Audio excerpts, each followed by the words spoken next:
My highly esteemed colleagues, I'm Sergius Ose Ogun. I represent Eastern Southeast, Eastern Northeast, and I'm from Edo State. Mr. Speaker, I want to thank Honorable Mohammed for this motion.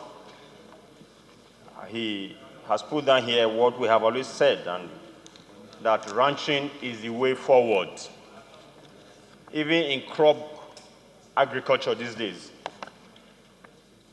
You don't do it.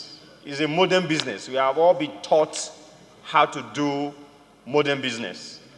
It's not the way our forefathers used to grow maize or rice that they grow it today. So, having said that, I would disagree completely with my brother and friend, Honorable Nasir Ali Ahmed. Yes, because the mover of this motion already gave examples of ranching.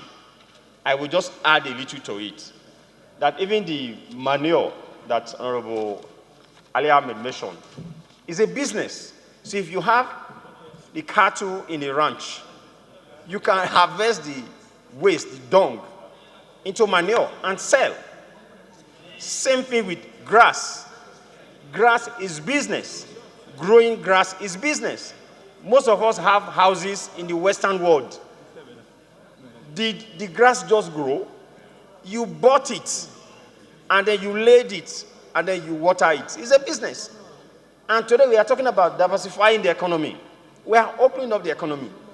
So even if the ranches are in the north, they can be anywhere in the country, even if they're in the north, and you have this grass growing company in the south, you can truck the grass from the south to the north, just the way we get the cattle to come from the north to the south. You get the tomato from the north to the south. So I don't think we should be breaking our heads over this. The other advantage of having a ranch also, of running ranches, is that you even know the quality of beef that you are eating. I do not want to mention the state. There is a state, I will not mention it. God will help me not to mention it. But there is a market in that state that the veterinary doctor went to and condemned a cow that is not fit for human consumption. So he said to them to put it down, to kill it. They did that and buried it before the veterinary doctor left there. As he turned his back, they went and exhumed it and sold to the public. But if you have a ranch, this will not happen.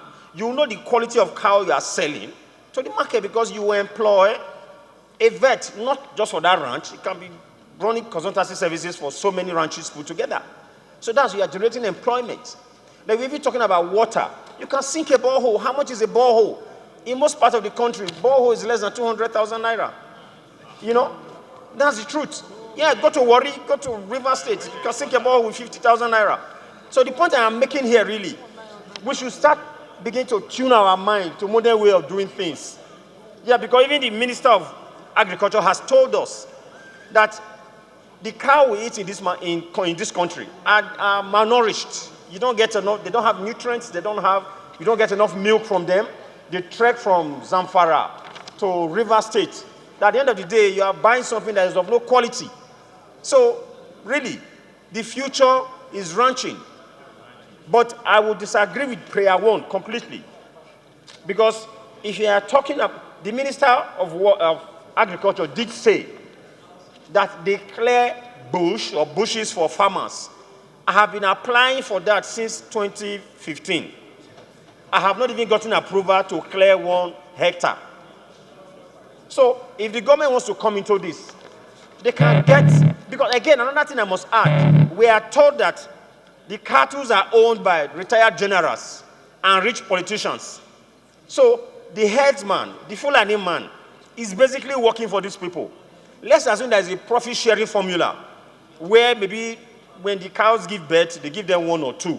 So what the Fulani man has in there is so infinitesimally little for him to go and create his own ranch. So he's ranching together with the man he's working for. So like I said, we should just open our mind to this ranching and see how it's going to work. I will urge the government the federal government to collaborate with the state government to work out modalities for these ranches to work. But I must add, it is a business and it should be seen as a business. If the government wants to fund it, wants to give them facility through agric farm, bank and all that, it's understandable, just the way they would do for any crop farmer. But to say the government should provide land or subsidize, I don't think that will work. So I will be amending prayer 1. Thank you, Mr. Speaker, and my highly esteemed colleagues.